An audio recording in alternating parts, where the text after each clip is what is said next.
აღდგომა აღინიშნება სავსე მთვარის შემდეგ პირველ კვირას.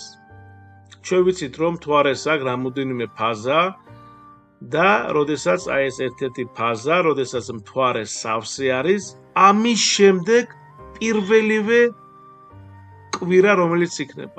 ანუ პირველივე კვირის კვირა დღე, რომელიც მოდის გაზაფხულის ბუნიობის შემდეგ. რას ნიშნავს გაზაფხულის ბუნიობა?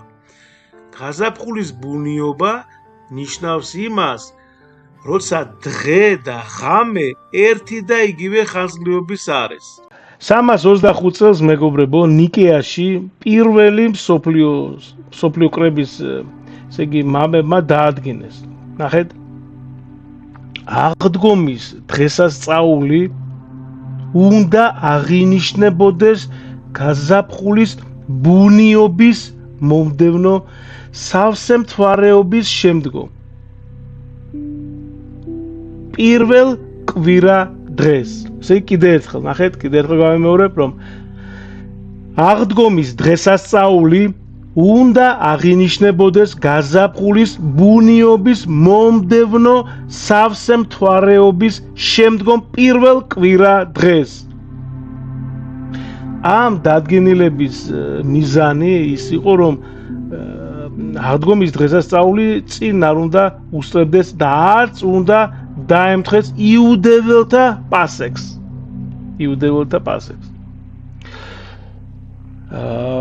მეორე საუკუნის დასაწყისამდე ყველა ადგილობრივი მართლმადიდებელი ეკლესია, როგორც უძრავ ასევე მოძრავ დღესასწაულებს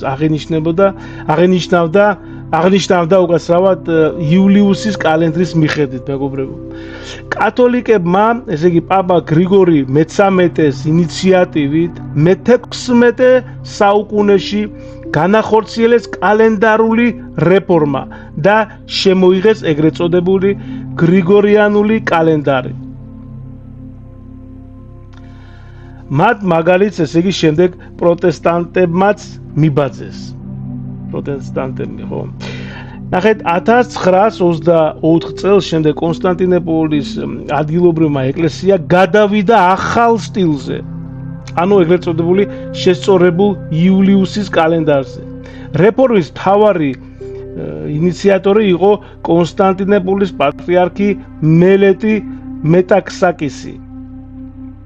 მისი ძალისხმევით 1923 წელს მოწვეულ იქნა ეგრეთ წოდებული სრულად მართლმადიდებელთა კონგრესი, რომელშიც მონაწილეობდნენ მხოლოდ კონსტანტინოპოლის, ელადის, სერბეთის, რუმინეთისა და კვიპროსის ეკლესიების წარმომადგენლები.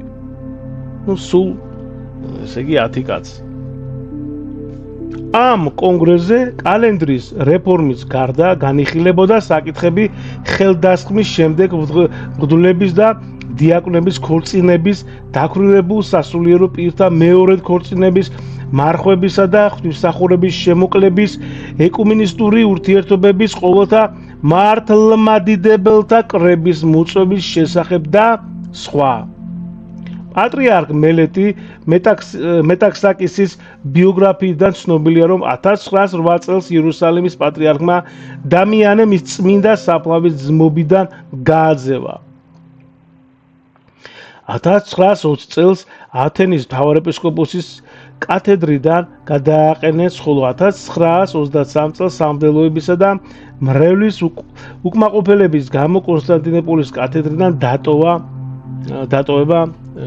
კათედრის დატოვება მოუწია. კონსტანტინოპოლის ეკლესია ახალ სტილზე მელეტის მომდევნო პატრიარქმა გრიგოლ მე-7-მ გადაიყვანა. კონსტანტინოპოლის შემდეგ თანდათანობით ახალ სტილზე ზოგიერთი სხვა ადგილობრივი ეკლესიაც გადავიდა. საბერძნეთში, რუმინეთსა და ფინეთში ეს პროცესი ძველი სტილით მომხრეთა დევნის ფონზე მიმდინარეობდა. რეფორმას ეკლესიებში, ესე იგი, განხეთქილებები მოყვა, რა თქმა უნდა, რუსეთისა და საქართველოს ეკლესიებში იერარქიის მიერ გადაწყვეტილი იყო ახალ სტილზე გადასვლა. მაგრამ სამღვდელოებისა და მრევლის უდიდესი ნაწილის პროტესტის შედეგად ისევ ძველი სტილი იქნა შენარჩუნებული. ძველ სტილზე დაარჩნენ იერუსალიმის, საქართველოს, სერბეთის და რუსეთის ეკლესიები, აგრეთვე ათონის მთის მონასტრები. ახალ სტილზე გადასული ეკლესიები აღდგომას და სხვა მოძრავ დღესასწაულებს ისევ ძველი სტილით ალექსანდრიული პასკალიის მიხედვით აღნიშნავენ. ალექსანდრიული პასკალიის მიხედვით. ხოლო უძრავ დღესასწაულებს ახალი სტილით, ეგრეთ წოდებული შესწორებული იულიუსის კალენდრით, რომელიც 2008 წლამდე დაემთხვევა გრიგორიანულ კალენდარს. გამონაკლისს წარმოადგენს ფინეთის ადგილობრივი ეკლესია, რომელიც მოძრავ დღესასწაულებსაც ახალი სტილით აღნიშნავს. ახალ სტილზე გადასვლამ გამოიწვია საეკლესიო ტიპიკონის დარღვევა, მოძრავი და უძრავი დღესასწაულების ურთიერთკავშირის მრავალსაუკუნოვანი ტრადიციის მოშლა. მაგალითად, ახალი კალენდრით არასოდეს იქნება აღდგომისა და ხარების დღესასწაულების დამთხვევა. ხო?